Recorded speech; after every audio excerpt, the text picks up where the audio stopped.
I love to talk film, discuss, to critique.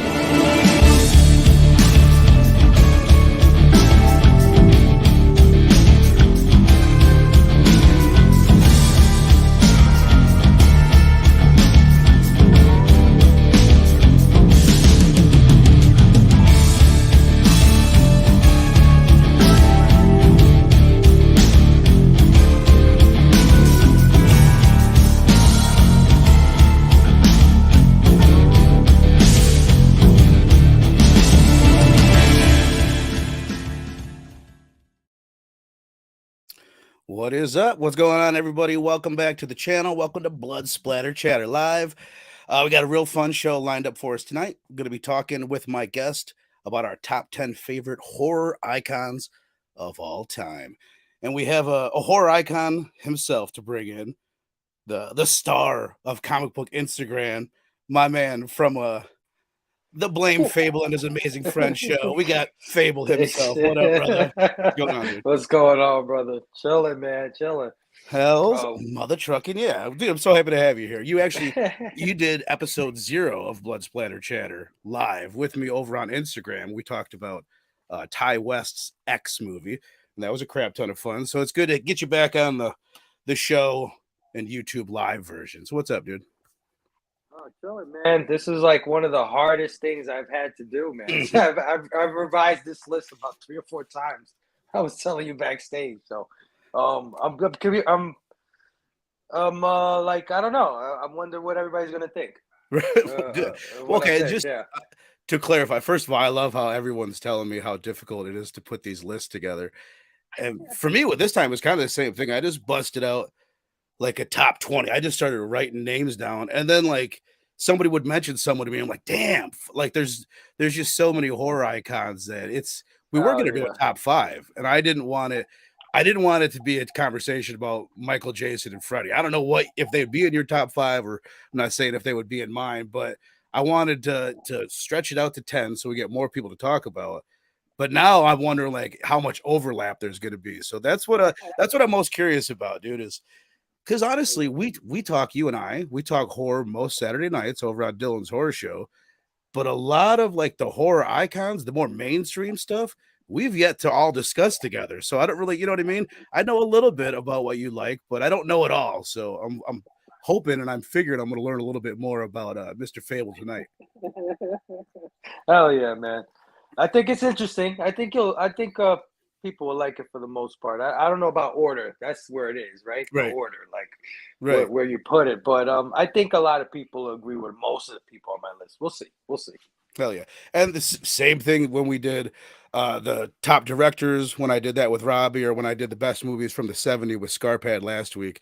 These aren't the best or the most influential or greatest. It's our personal favorite. So I'm sure the line you're going to hear from me a lot, and probably you, is when I was a kid, this scared the fuck out of me, or whatever, you know what I mean? So that's there's more nostalgia on this list than for me there was with the directors, because who gives a shit about directors when you're a kid, or with the 70s movies, because who gives a shit about 70s movies when you're a kid from the 80s either. So but I was gonna ask you off the jump, what was like your process for making this list? Like, what went through your head? Did you write a bunch of names down? Just how'd you come up with the list that you have over there?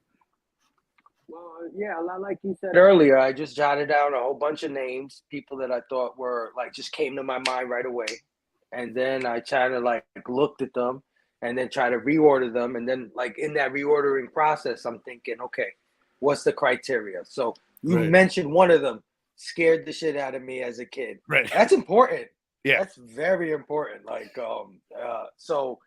That and legacy, man. Legacy. How far has this character come in whatever amount of time it's existed? Is it still relevant in these days? Things like that. So I try to apply that to it too. That's more or less what I did, and I'm sure this is the other bit of criteria that I'm sure is the same for you is the look. You know what I mean? I think a lot of what makes all these icons iconic, it's like 50% the look. You know what I mean? It's that character design and the memorableness, and like we said, the scariness. So let's go dive into it then. I'm gonna if I did so many of these top 10 lists with Nick from Comic Culture, your co-host on the Blame Fable, his amazing friend show. And every time I just screwed up. Like, am I on my number 4? Am I on your number 5? So I'm going to attempt to write all these down. And we have 20 that we're going through. So we'll keep it pretty brisk. We're not going to be giving any speeches here. So we can try and get through these 20 in a reasonable amount of time. You guys in the chat, appreciate the help of all of you for showing up. You guys are awesome. Rogue, Two Gun, Perry, Warren Smith up in this bitch. What up, Warren Smith? Of course, Two Gun. I'll mention you twice because you got 2 guns. And yeah, go ahead and throw down in the chat if you want to play along with us. Throw any of yours out. Throw your 10 if you made a list, and let us get into it. You guys on the rewind, same thing. Go ahead and put your top favorite icons down below as well. Let's jump into it, my man. Phable, your number 10. All right, so I'm gonna kick this off with somebody that's actually more recent in the horror game than most of the people on this list. And I'm gonna pop it off with none other than Jigsaw from the Saw franchise. Yes, that little puppet on a damn bicycle. Yeah. He's wormed his way into my horror heart, and I think he's super iconic at this point. You know what I mean? I think he's earned it. They've had multiple movies in the franchise, and not for nothing, Saw's pretty good all the way through. Really? You know, yeah, it's not there's some okay ones, but there's not really any horrible, terrible ones like in some of the other franchises that we're probably gonna name. But yeah, man, I'll go with Jigsaw, number 10. I love it, dude, because he's a big one. I did, I checked some other like top 10 lists and 20 lists just to make sure there's no one super obvious that I wasn't thinking of. And he's one that's like, dude, I had to even ask my fiance, and this is to show you where I'm at with the Saw franchise. Not that I dislike it. I haven't really watched past the second one. I had to ask her, I'm like, is Jigsaw the fucking guy or is he the little dude on the bike? Because I didn't know. She knows. So he is the dude on the bike. So at least I know that. All right, perfect, man. I'm glad you have him because I did not have him. But I am guessing you will have somewhere on your list who I have at my number 10. And if I had grown up loving The Exorcist, this would be higher. But I'm going with Pazuzu, who we see most frequently in the form of Reagan, played by Linda Blair, of course.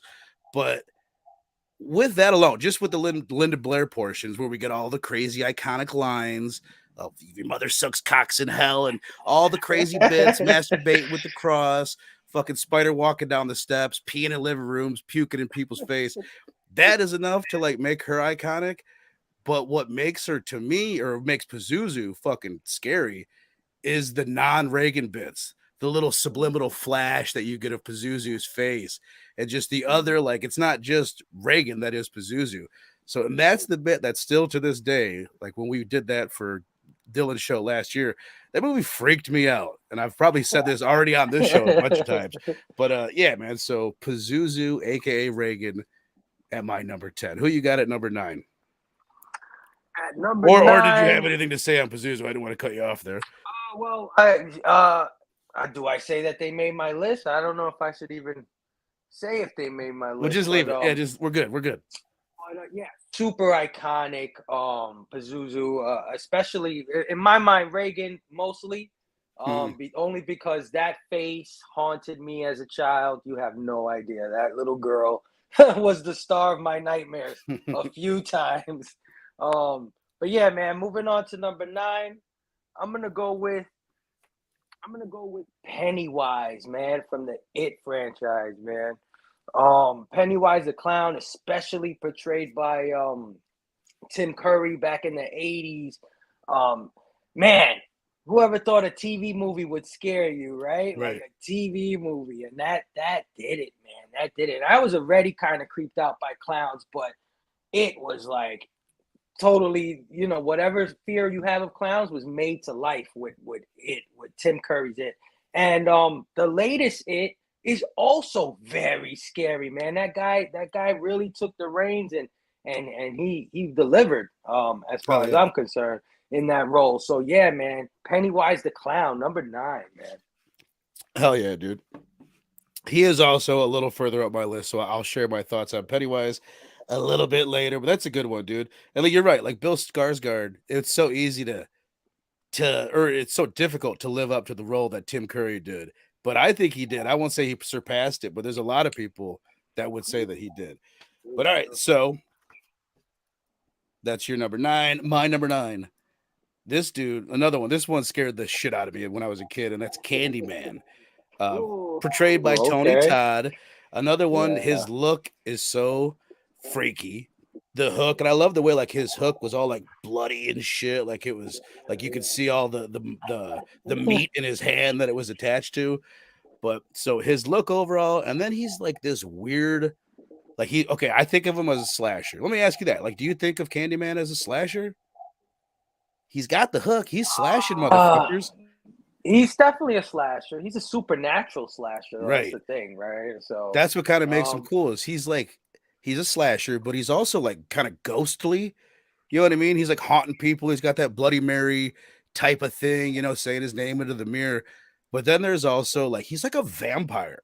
I never thought about this till the last time I seen that movie, but he's like mesmerizing people and he's all romantic about it. It's like he's really unique for a slasher as far as that goes. So that's what I got a Candyman at number 9. And then the bees. Let me just say that. The man put a bunch of bees in his fucking mouth. Like, so Tony Todd for that alone.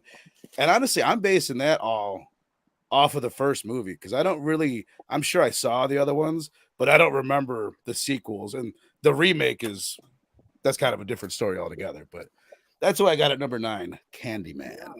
That's a great choice, man. He also had a pimpin' like a fur coat jacket kind of thing Totally. going on. Yeah, totally. Like a dirty one, but it was still like a He's got a bit of a coat. pimp vibe for a pimp vampire ghost. For sure. Oh yeah, I love Candyman. He didn't make my list, surprisingly, Candyman. But Nice. yeah, I'm glad you mentioned him. All right, so going on, I'm gonna go number 8.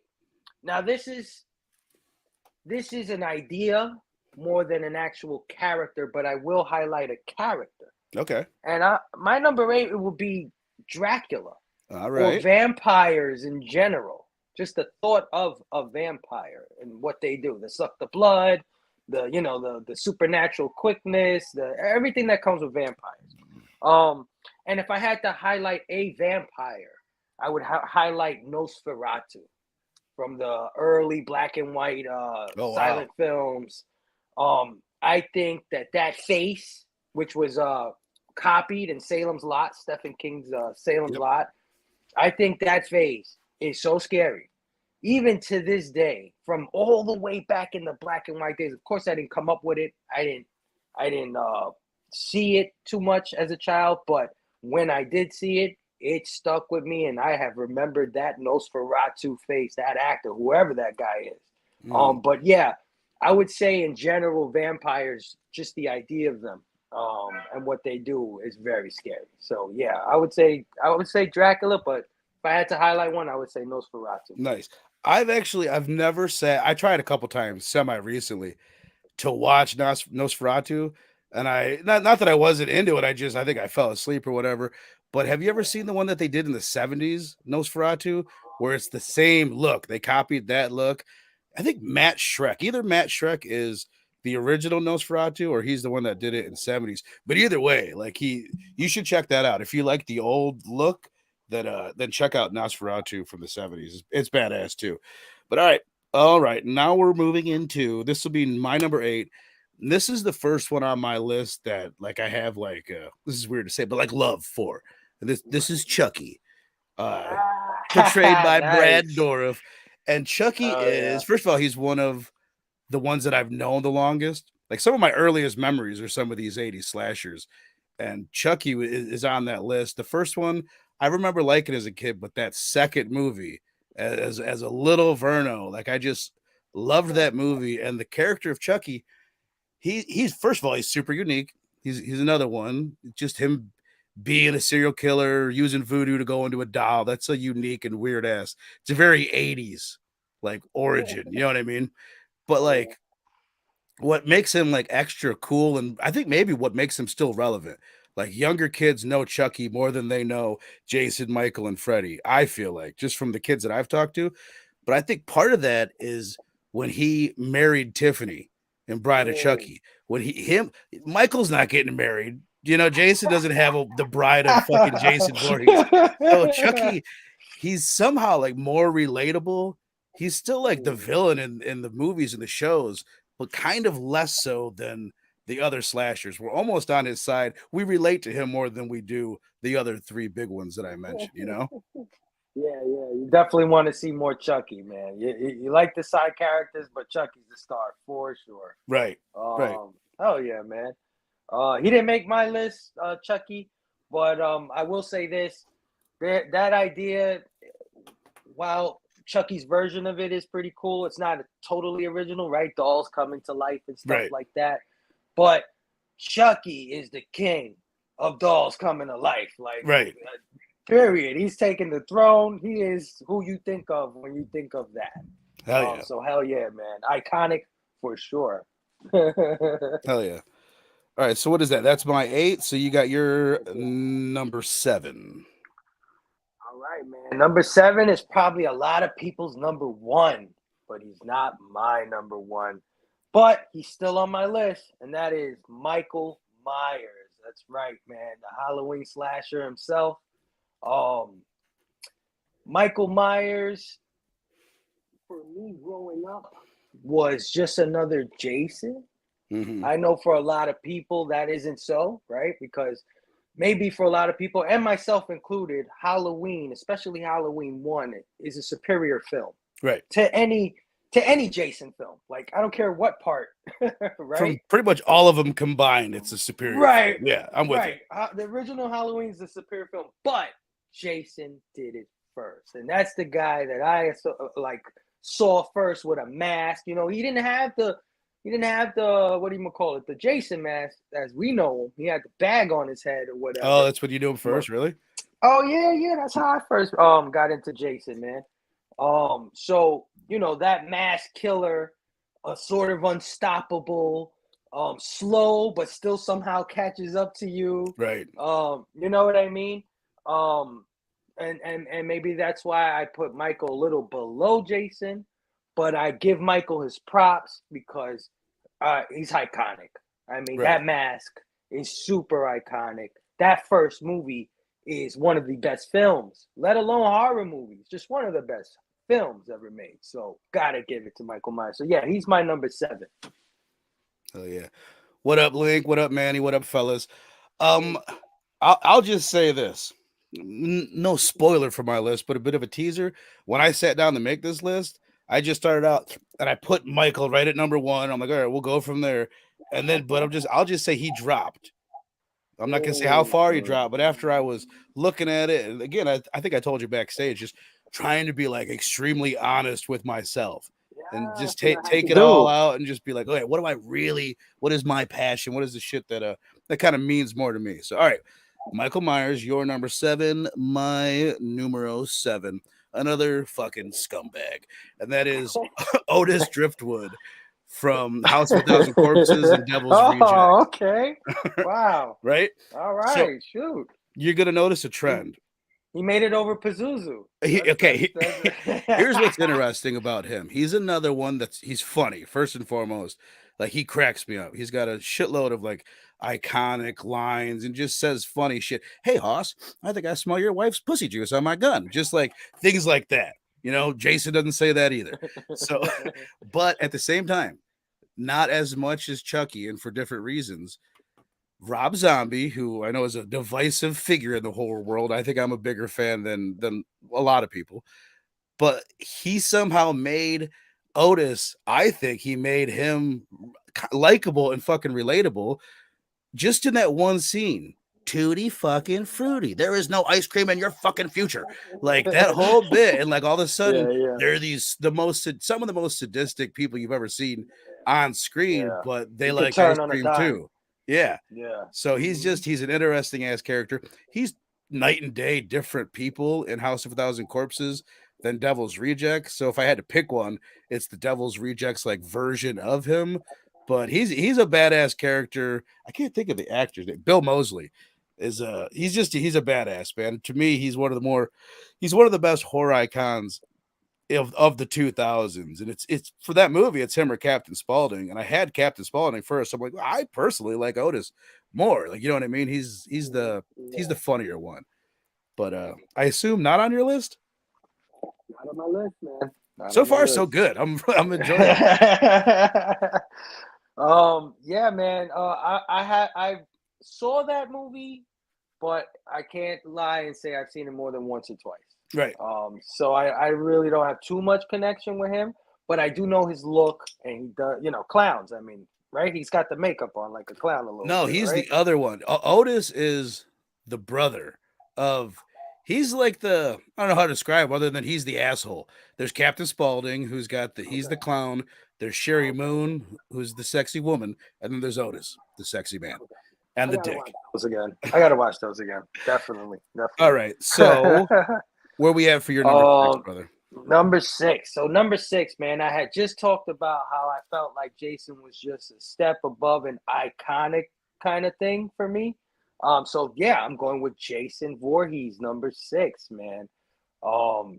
Again, another mask killer with an iconic mask, right? How many kids in the 80s and 90s wore Jason masks as their Halloween costume? Right. Besides Michael Myers, right? They were just like both of them were like the top stuff. But like I said, Jason had a little bit of a head start, and he had sort of an iconic change. He started out with the bag head thing, and he did that for 2 movies. I mean, he got a sequel having the bag on his head. But to be honest, it was more about his mother than it was about him. Right. But when it finally got to him, he leveled up. He put the Jason mask on, and man, he's been badass for like 10, 12 movies out. How many Jason movies are there? Like 13 of them things already? So, yeah, you got to give it to him just on iconic status alone. So yeah, he makes the number 6, just a cut above Jason, only because he came first. He's lasted just as longer because he came first. I was gonna throw out there, Michael came first. Michael's Halloween 78. Lake Zombie Jason that you see, that's 1980. Baghead Jason 81. Hockey mask not till 82. 81. Oh, well then you know what? Let's turn the list of because that's what made Jason for the step above for me. Okay. It was longevity, and in my head I thought Friday the 13th, the original Friday the 13th came. But if it's Michael Myers, then we'll switch it around, man. It's probably because the Friday the 13th looks like it was shot 10 years before. You know what I mean? It's yeah. Little lower quality of film. Yeah. But either way, they're still back to back on my list. Perfect. They're still back to back on my list. You know what I mean? He is obviously on my list, but just a little bit further up. And I'm gonna go my number 6, and this is one that it was like a last minute. I was like, oh duh, I don't have her on my list. I don't have the only female to make my list, and that is Carrie White from Carrie, created by Stephen King, 1976. She's another one that I'm basing all of this off of one movie. Not the remake, but she's just a standalone one character from one movie. She doesn't have a franchise. And back to the similar fucking theme of relatability. And there's no horror villain more relatable or sympathetic than Carrie White. And I will go as far to say, I'd have to really sit down and think about this. I think her performance as Carrie in that movie is, I think, like my favorite performance out of anybody in any horror movie. It's easily in the top 5. Like, she just murders it in that role.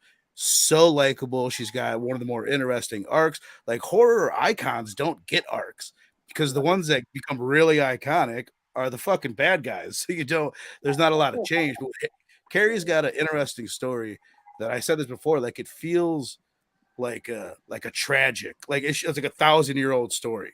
You know what I mean? Like, you could have told that story to people thousands of years from now, and they would have understood Carrie White's fucking plot in life. So that's what I got at number 6, Carrie White. I feel like a fucking talk show host over here with my pen, and I'm writing stuff down. No, interesting choice, man. Carrie. I mean, yeah. iconic. We all know Carrie with the blood all over her and stuff like that. I mean, that image lives on forever. So yeah, hell yeah, Carrie's a great choice, man. She didn't make my list. But I love it. All right, so we get top 5, right? Top 5. All right, so this is where things get interesting. So I already got Jason and Michael Myers out the way, right? So they're not in the top 5. Right. So what's going to be top 5? All right, so my top 5. Starting with number 5, I'm going with the alien, the xenomorph. The alien design by its very nature looks very creepy. Hell yeah. H.R. Giger. Yeah, very nightmarish. And that design inspired so many other things, like so much alien type things, whether it's the spiders, the little, the first version of the xenomorph or the second version, whatever it is, the egg, all of it has inspired the look of so many other alien horror type things. Oh, hell yeah. And then to top that off, the film Alien holds up so well. I mean, the thing is gorgeous, and it's still creepy. And just for introducing the concept of a parasite being we're all this germaphobes and stuff like that. This is like germs on max, right? This thing is crazy. It infects people. So yeah, Alien, number 5. Hell yeah. That's what I thought long and hard about. Just because it's such, like 99% of the alien, obviously there's no personality. It's that fucking look. You know what I mean? Just the look. It's like there's not many things more iconic in cinema, let alone horror cinema, than this fucking xenomorph. So it's another one, man. This is working out so perfectly. I'm glad you had that on my list because I wanted it to be mentioned, or that you had it on your list because I wanted it to be mentioned in the show. So, all right, moving into my top 5. This is another one that I was like, oh, fuck, dude. First of all, I put this guy at like number 10, number 9. And then I got to be honest with myself. I have Art the Clown at number 5, dude. He's like, big. Oh, man. Yeah, he jumped the line, huh? Yeah. Yeah. Well, he knew how to jump the line because he has like all the qualities that you want. Like he's silent like Michael and Jason, but in a completely different way. You know what I mean? He's funny like Freddy and Chucky, but again, in a completely different way. He's not talking. He's silent and funny as fuck. And I would say by far the most brutal, mean-spirited icon that I have on the list. Maybe the most brutal, mean-spirited horror character in history. You know what I mean? Probably. Yeah, he's pretty devious. Yeah. He loves what he does. You can tell. Yeah, he does, dude. And he's another one like you got to give credit for. Like you could put a lot of different people in the Jason. You can't put fucking anybody. I respect what Kane Hodder and the other people that wear the Jason costume, what they bring to it, but a lot of people could do that. Way less could be Art the Clown. I'm pretty sure there's only one dude on the planet right now that after what he's done that can be Art the Clown. You know what I mean? Absolutely. I gotta agree with that. Art the Clown is definitely the 2022 version of whatever horror icons we get out of the 80s. He's definitely the new guy on the block, and he's made a splash. And you talk about look. His look is stuff of nightmares, man. That guy's smile is just creepy as hell. Right. I definitely see him climbing. I mean, he's high on your list. That's pretty impressive. But for other people who probably wouldn't do that yet, I'm pretty sure he'll make their list as the years go on. You know what I mean? Like he's gonna get up there. You know what I was telling myself? Like, what would I be more excited about? Like a new Carrie movie or someone higher up my list, even like a new like Chucky movie. I'm gonna be way more excited about an Art the Clown movie, personally. You know what I mean? So that's kind of why I put him where I put him. And then plus there's like I'm still a little high on him because he is new. You know what I mean? He's that new girlfriend that you're still all happy with. You know what I mean? You didn't find out that Art the Clown fucking clogs toilets and shit like that yet. So all right. So Art the Clown, my number 5, and Fables, number 4. So this one was tough because it's scary, but it's also what it produces that's scary as well. But if there was any inanimate object in horror that would scare you to death, at least for me, if I ever saw it, would be none other than the Necronomicon from Evil Dead. The Book of the Dead, literally made from people's skin, drawn and written in people's blood. Like, this thing is the things it produces. Like, we've all seen Evil Dead 1 and what happened to all the people who come across this book and what they turn into, the vile things and disgusting things that come out of it.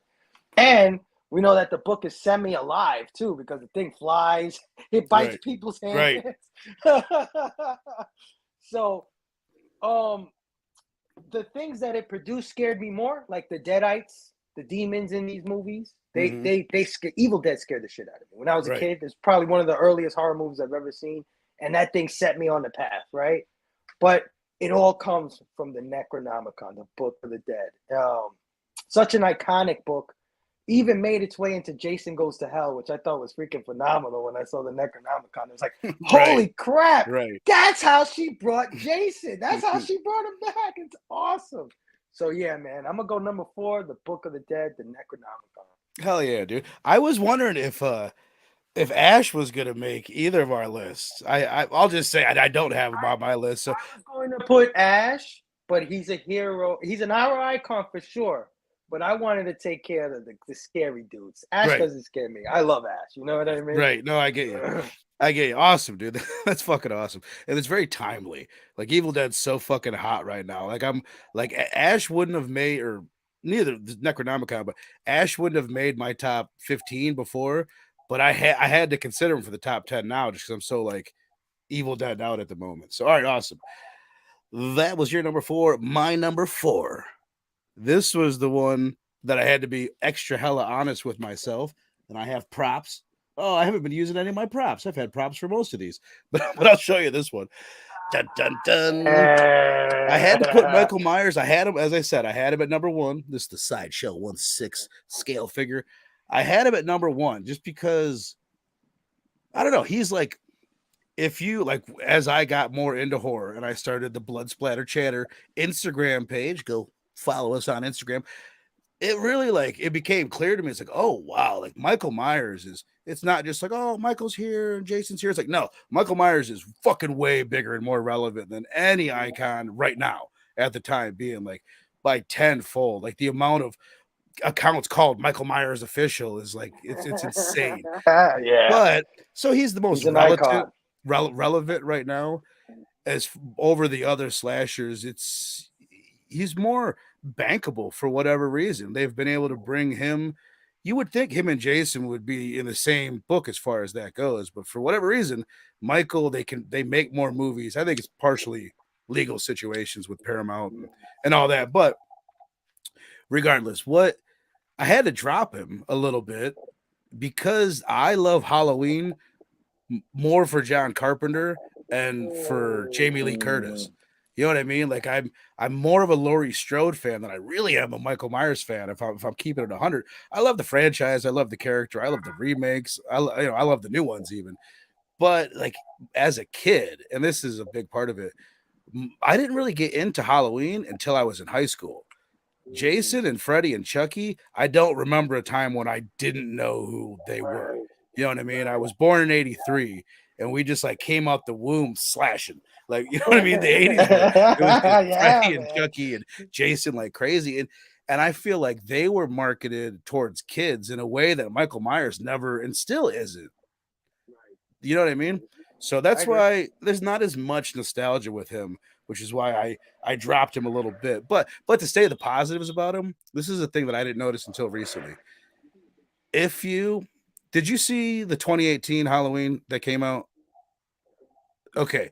Do you remember, like, towards the beginning of the movie, they're at a what is it? A mechanic shop, and the woman's in the bathroom. He's got these teeth, and he's reaching over, and he's dropping the teeth, and he's like scared the shit out of her. I remember when I saw that at first, I'm like, that's fucking weird. Like that doesn't seem like something Michael Myers would do. Like he's gonna right. try and scare this woman by dropping teeth. But then like going back to the franchise, he's always like there's like this jokester side of Michael Myers that is very understated, but it's always there. He in the very first movie, he puts on that ghost outfit, and that I always used to think like that seems weird. He wouldn't do that, but he did. And then in the second movie, he just drains that person's blood for no reason, like forever. And it's almost in every movie that something like this happens. But the ones I'm thinking of, in the fifth one, he wears a different mask and he drives this woman around pretending to be her boyfriend for a little bit. And then another thing that happens in one of the newer ones, he takes that cop's head and he's got it ripped off. He puts a flashlight in it. And he makes a jack-o'-lantern out of his head. It's like Michael's a goddamn prankster. And even back in the first one, he's the first one that I can think of that set up all the bodies so that Laurie comes in and bodies start popping up out of nowhere. So he's like an interior designer and a fucking prankster. Like he's really thought of it like that. Right. Damn. He's up to something. But then after that, Jason does that too in movies. Jason sets up the bodies so they pop out. It's like Michael laid out the foundation for a lot of that type of shenanigans going on. But even myself, though, I'm surprised that he's not in my top three. I'm wearing a Michael shirt. I've got a $250 fucking toy right there and an $80 mask behind me. But still, he's at number 4. So where are you at moving into your top 3 here? Like, actually, you know what? Before we do that, let me do a recap to tell people where we're at. So Fable's number 10 was Jigsaw. Then he did Pennywise, Dracula, Michael Myers, Jason, the Xenomorph, and the Necronomicon. And we'll move into your top 3. All right, so number 3. You mentioned her on your list already. Well, you mentioned the demon that possesses her, but I'm going to name the girl Reagan, man. Reagan's my number 3. One movie. We talked about it all night based on one movie, right? This movie came out, 1973?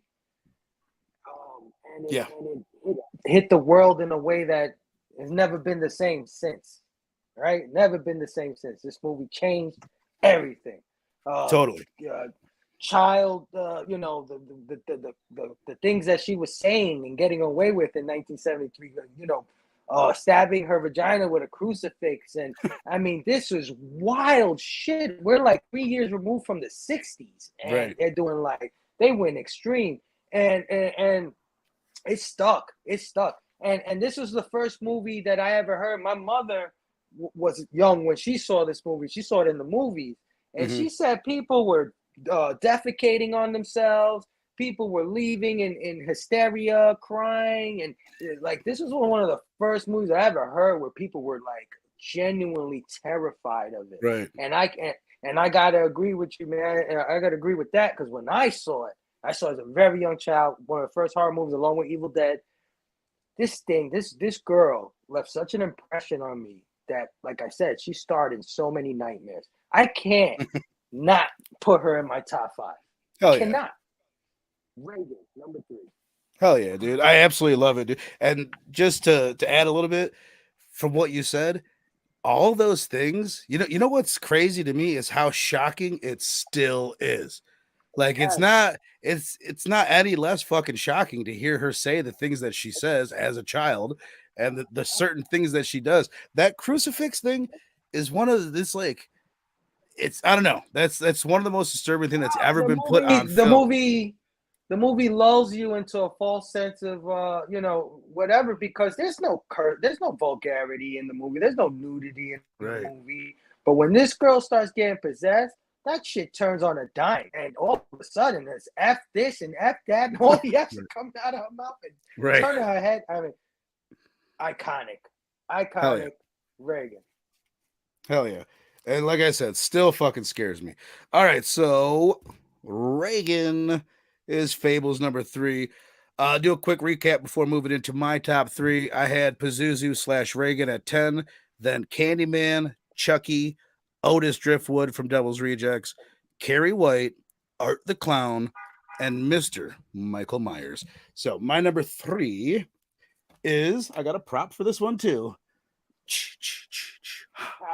Over Michael. Wow. I know. I'll tell you what, dude.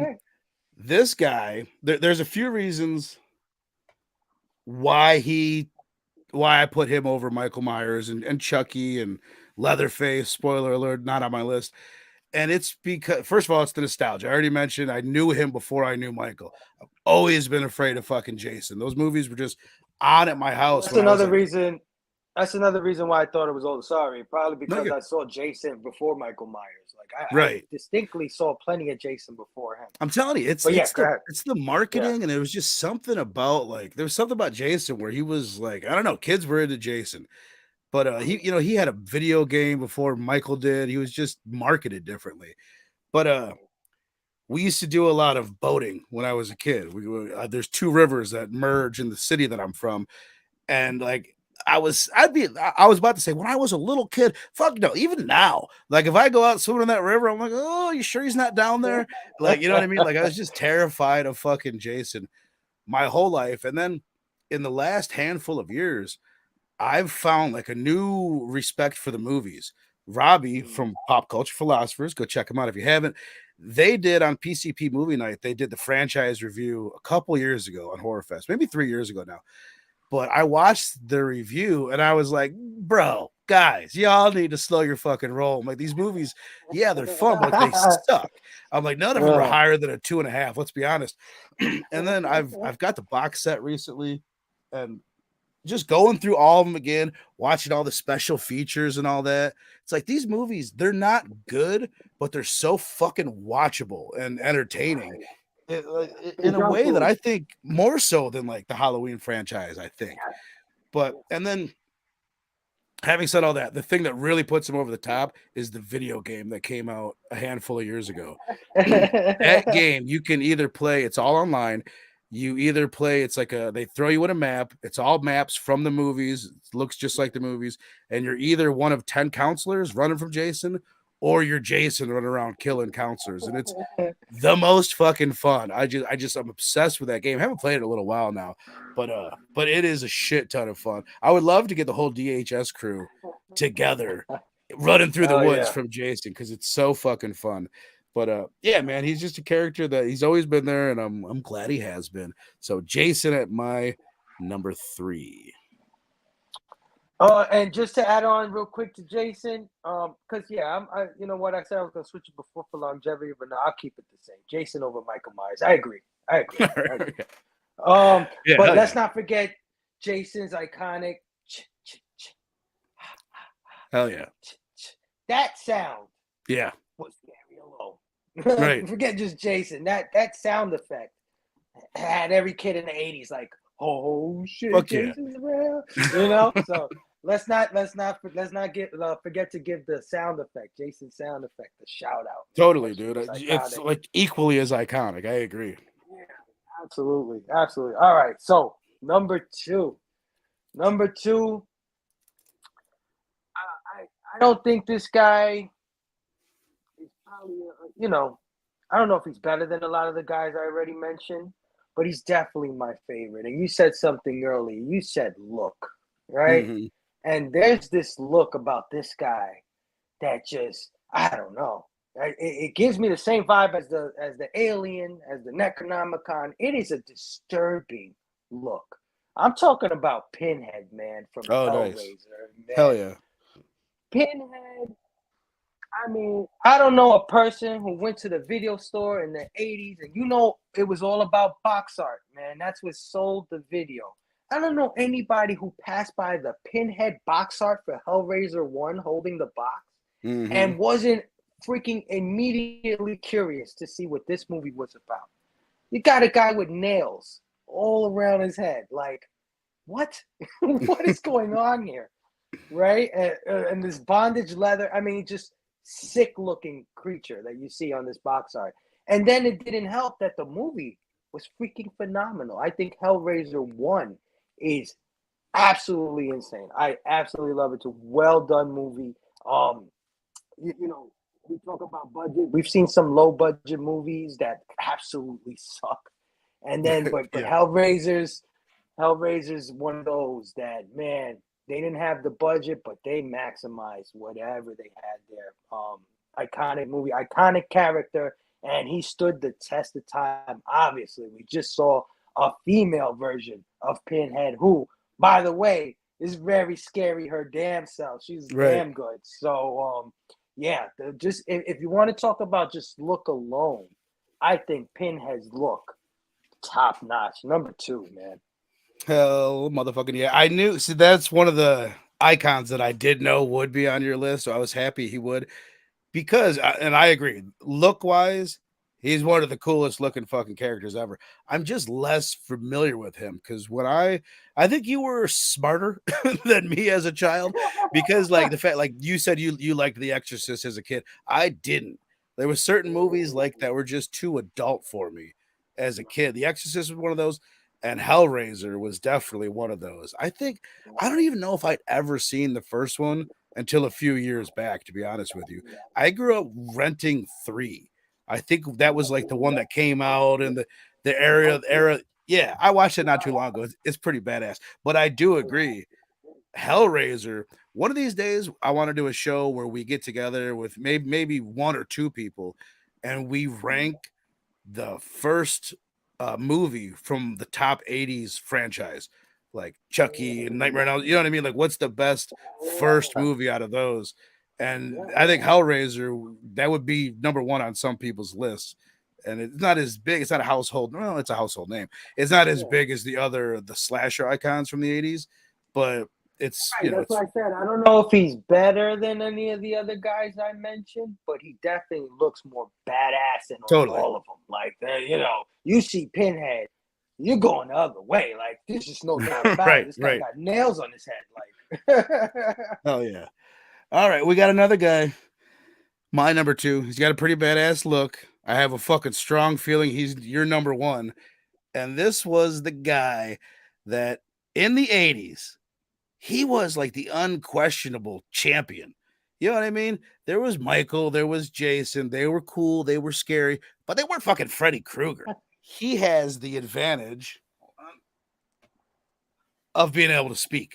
Obviously, he has it over Jason and Michael, but and also like this is why I said like no, he's unquestionably over them. It's because even his look, his personality is there. Is he as scary? I don't know. Maybe not. Maybe the movies aren't as scary, but that fucking look and that glove alone is just like so iconic, so badass, and still so scary, really. That and then just the Robert Englandness of it all. I'm not saying that they could never do a movie without him, but it's going to be way harder to you might be able to get the scary Freddy, but it's going to be damn near fucking impossible to get a Freddy with any semblance of a personality like Robert England gave him. It's going to be really hard to duplicate that in the 2020s. You know what I mean? So whoever they fucking get to do it, I'm really curious if they'll just try and keep them scary like they did in the remake. But yeah, it's impossible to duplicate what Robert England bring to the role. Yeah, and I guess this is the other thing. I said this when we did our movie review tonight, and I stand by this. I truly think out of all the pop culture icons that we have right now in this era, I think Freddy Krueger, like 2,000 years from now, he might be the one that lasts longer than fucking anybody because there's only one person that does his job. You tell people like, oh yeah, there's a guy that breaks into your house and he stabs you with a knife. You're like, who?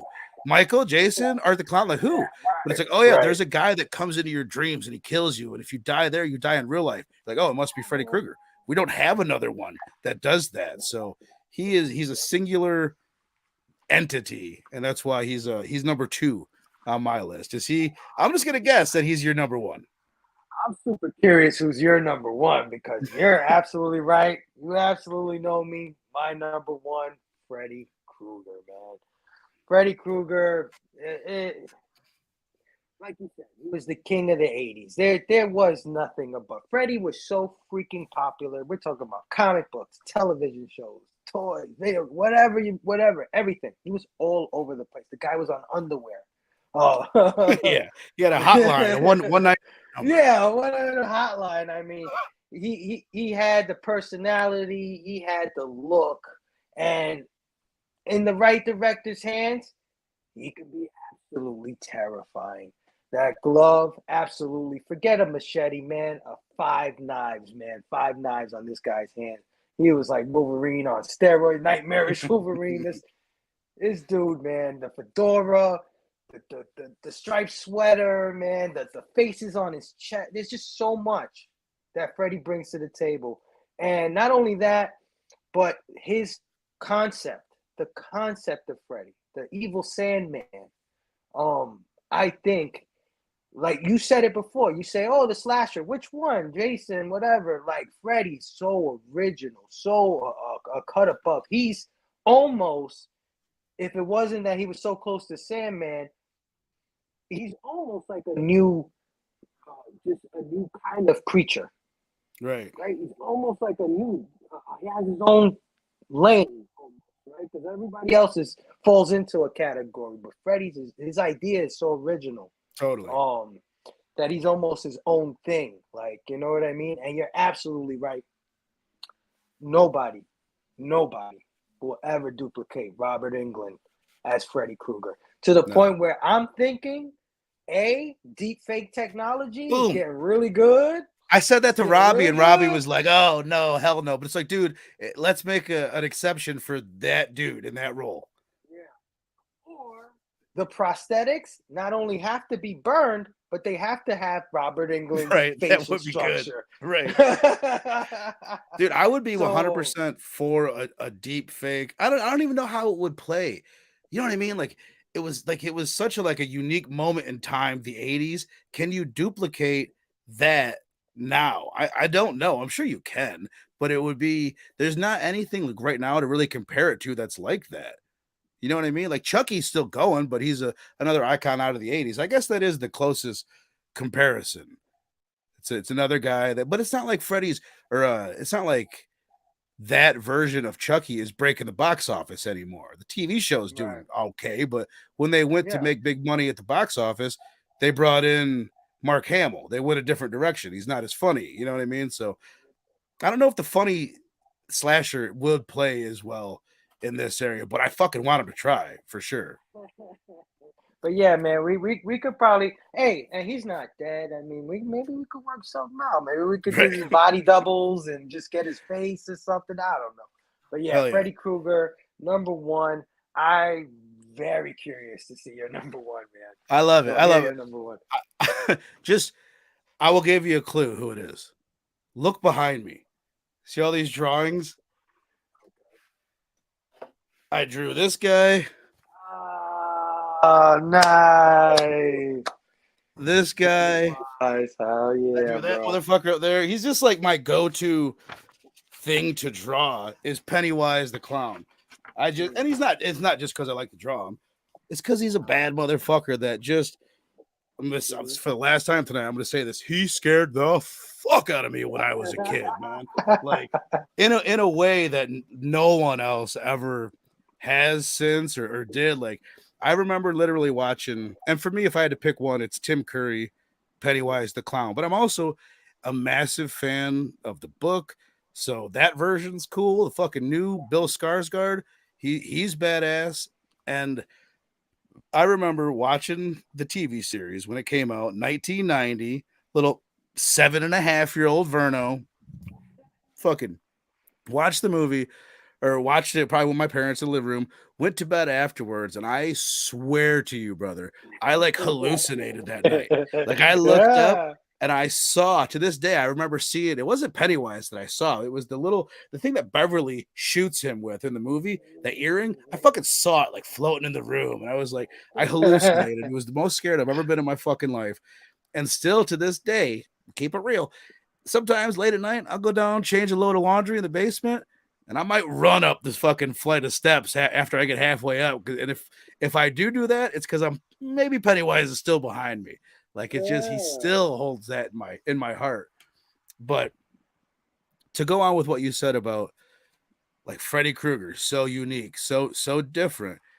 Pennywise, a lot of people theorize that Stephen King got the idea for Pennywise from Freddy Krueger. It's another guy that, if like the way it plays out in the movies is very, very similar. where he can go into a room and anything will happen. You can see whatever you want. It's just a different vehicle to get that. But what makes Pennywise, first of all, his look is just, I would say it's equally as good. It's completely different than Freddy, but that look is fucking badass. But what he has that Freddy doesn't is this incredible Stephen King style backstory. He's not just a guy that killed some kids and they killed him and he came back. No, there's a turtle that threw up the universe, and Pennywise is an alien, and he came down. And every 27 years he comes back, and it's just right. Yeah, he just blew it up into this like whole like epic saga pretty much about Pennywise and the town of Derry, because he pretty much, I was gonna say he is the town of Derry. He's not, but he haunts the town of Derry. Like people that are doing bad shit in Derry, they do it because Pennywise is like oozing into the town and changing people's behaviors. So he's just like he's so fucking complex and terrifying to me that he had to be my number one. And he's one that, again, I didn't really think of him for a minute. Evil. Yeah. Something older than time. Like, yeah. He was almost so obvious to me that I didn't even put him on the list at first. And then when I did, I was like, oh, duh, fucking Pennywise. Like, I've just been kind of obsessed with him and that story for fucking 30 years. So yeah, man, that is my number one. Do you have, I didn't ask you to, but do you have, we did a lot. We've ran for a while, but do you have any honorable mentions you would like to throw in before we wrap it up here? Anybody you didn't want to mention, you just want to throw a quick shout out to?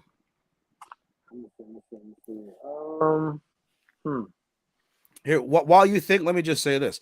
I wanted to kind of be clever. I was like, oh, I'm gonna throw one at him like that you wouldn't think of, because there's other. I was gonna send you a message at one point, be like, define horror icon any way that you want, like Vincent Price or Joe Bob Briggs or Stephen King. Like I was gonna make my number 10 Stephen King, just to be like, because he's technically that's a horror icon, and he's responsible for so many of the great icons. 2 on my list, Pennywise and Carrie. Jack Torrance almost made my list. Is there anyone that you can think of that you want to throw in? Jack Torrance is a good one. Jack Torrance is good. Well, if I was gonna go inanimate objects again, I would shout out the TV from Poltergeist. No, I thought you were gonna say the clown from Poltergeist, but yeah, the TV too. The TV, man. That how do you make static? Static channel scary? I don't know, but they did. Somehow they did, and I just always was scared of the TV after midnight. If the TV goes to, I'm like, we turning that off. We're not keeping that on. That's another one. That's one of the earliest like fears for me was Poltergeist and Carol Ann sitting at that fucking TV. So that's a good one. Shout out to Christine the Car. I thought Christine the Car was very terrifying. Its use of 50s music while it's killing people, and just the ironic what do you call it? The lyrics of the songs that are playing. Yeah. Compared to what the car is doing. Yeah. Very scary. So yeah, shout out to Christine. Another Stephen King creation. There you go. Let me think. Oh, shout out to the little girl from The Ring. Who also comes out of a television. But man, that hair, it's all about that droopy hair, man. That thing. Yeah. And just the way that she contorts her body and shit. It's so wild. Absolutely. All right, well, let me just go, because I have a list sitting here of fucking 28. I'm just gonna read off like just about 10 of these. Jamie Lee Curtis, another just horror icon, scream queen. I mentioned Jack Torrance. Peter Cushing, that's a dude. I've never been big into Hammer, but as I've been getting more into Hammer horror, and just to me, he's Tarkin from Star Wars, but he's phenomenal in all of these Hammer horror movies that I've seen as Van Helsing. He carries all those movies. Ash, we mentioned. Dr. Loomis, I shot him 6 times. Fucking Annie Will, Misery, Leatherface. Leatherface is a big one that would be in a lot of people's top 5, top 3 that I love and respect, but I like those. To me, he's not like the star of the first movie. He is in a way, but he's like, there's a whole family. You know what I mean? Pinhead, you mentioned Hannibal Lecter, Ghostface as an image. He's in my top 10, but Ghostface is Yeah. a bunch of different people, so he didn't make my list. We talked ahead of time about you said like, oh shit, I didn't even think about these universal monsters. If we were doing most influential or most important, Frankenstein is probably number Yeah. one. You Yeah, can't but you a can't lot of turn on the those. TV without hearing Yeah. Frankenstein referenced or whatever. It's such a part of the culture that we don't even realize it. But Frankenstein, Bela Lugosi's Dracula, Norman Bates, the tall man from Phantasm, Joe Bob Briggs, and Elvira. Just Well, in a you're just going like in general, just right, not like the killers or anything, just anything that's iconic in iconic. horror. Yeah, yeah, Right. absolutely. All of that is iconic. Oh man, Elvira. I loved Elvira so much when I was young. I'll Hell give you yeah, two man. reasons why. No. All right. Well, Oh, I loved it. I hope Robbie and Scarpad aren't listening, but I'm just gonna say so far this has been the most fun that I've had doing one of these countdowns. Sorry, Robbie. Sorry, Yeah, Scarpad. man. I'm just This was joking, guys. great, man. But no, this has been great, man. So I really appreciate it.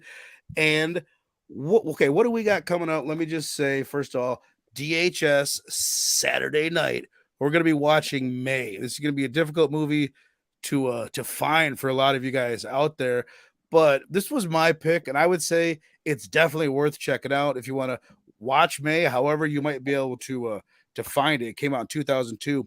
We're going to be talking about it 6:30 Central Standard Time on Dylan's Horror Show this Saturday night. Phable may or may not be there, but I'll definitely be there, and Dylan will, and Scarpad for sure. Probably Steph. But what do you got going on? I think I know. I think I'm going to be on your show with you this Saturday. So what do you got going on Blame Well, Phable and his amazing friends? real quick, great one, brother Joe. I didn't even think of him, and I'm kind of mad I didn't think of him. See, we got to do this list again in like next year or something. He said Norman Bates. Oh yeah. That's a good one. Psycho, yeah, absolutely.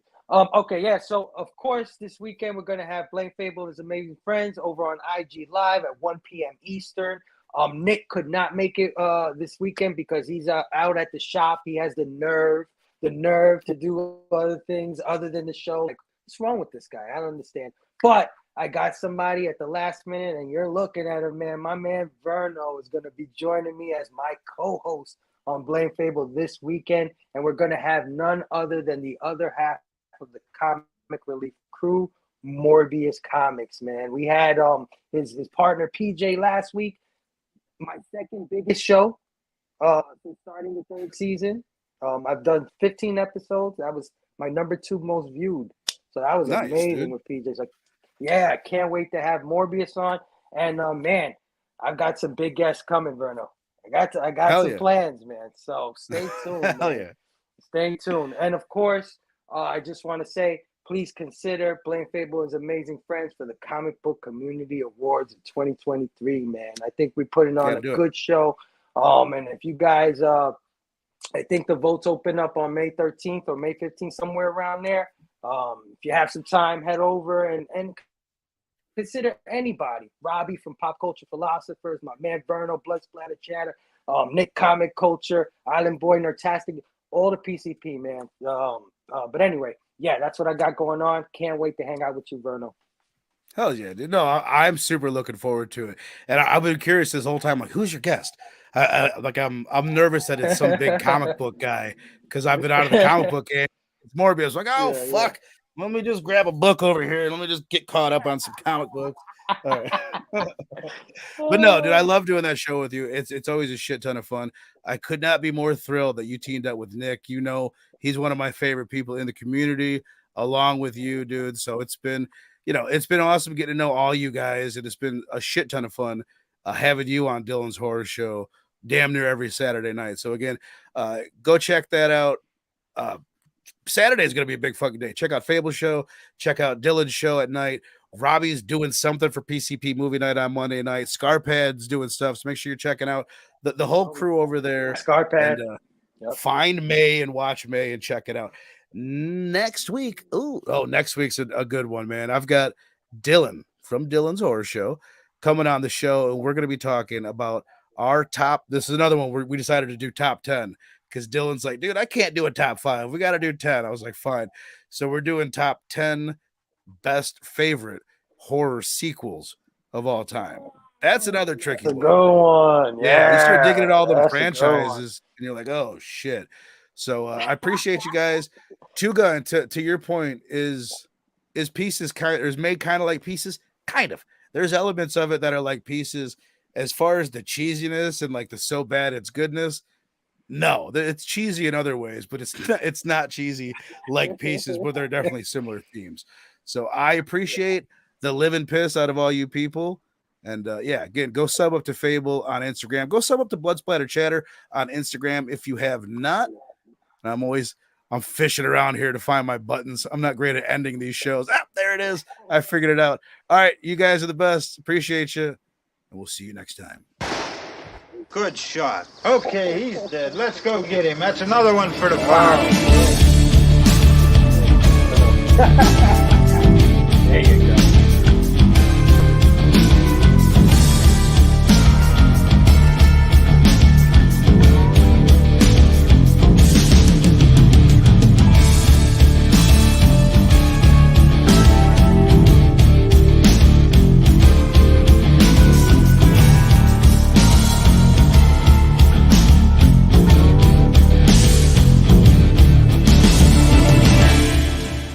Goodbye, my angel.